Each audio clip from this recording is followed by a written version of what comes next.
ఏమంటిది ఏమంటిది జాతి నగమున సూత సుతునకు నిలువ అర్హత లేదండువా? ఎంత మాట ఎంత మాట! ఇది క్షాత్ర పరీక్ష కానీ క్షత్రియ పరీక్ష కాదే.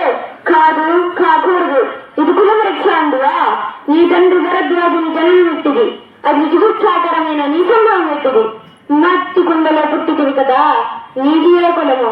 ఇంత ఏలా అశ్వత్థికామహుడు కురుకుల బుద్ధుడు అయిన శాంతనవుడు శివ సముద్రుని భార్యకు గంగాగర్భమున జనించలేదా? ఈయనదే కులము.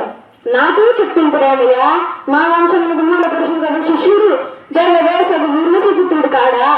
అతడు పంచమ జాతి కన్యైన అరుంధతి ఎందు శక్తిని, ఆసక్తి చండలంగన ఎందు పరాశరుని, అపరాశుడు కళ్ళు పడిచిన మత్స్యగంధి ఎందు మా తాత వ్యాసుని, ఆ వ్యాసుడు దూరాండ్రన్న మా పితామహి ఎందుకుతో మా తండ్రిని, పిలుపుతామహి అంబలకతో మా పిన్న తండ్రి పాండురాజును, మా ఇంటి దాసితో ధర్మ నిర్మాణ జనుడని నీచే కీర్తించబడుతున్నా ఈ విద్రోదేవుని కనలేదా? సందర్భాసం బట్టి క్షేత్ర బీజ ప్రాధాన్యములతో సంకరమైన మా కురువంశము ఏనాడో కొలుహీనమైనది కాగా నేడు కులము కులము వ్యర్థవాదములందరకు ఓహో రాచరిక మార్హతం నిర్ణయించినది ఆయన మా సామ్రాజ్యంలో సత్యశ్యామలమై సంపద విరాళమై వెలుగొందు అంగరాజ్యంకి ఇప్పుడే తన మూర్ఖాభిషక్తిని గావించుచున్నాను. సోదరా దుశ్శాసన అనర్గనాడ శక్తి కిరీటం వేగంగా కొంతము మామ ఖాందారి సార్వభౌమ సూరి శ్రీరమణిమయ మండిత సువర్ణ సింహాసం తెప్పింపుము.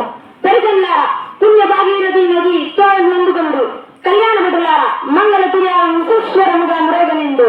వందనాగులారా కర్ణ మహారాజును కైవారంగా వింపుడు.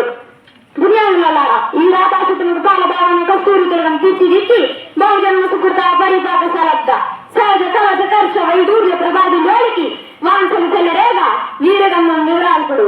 నేను ఈ సకల మహాజన సమక్షణ పండిత పరిషన్ మధ్య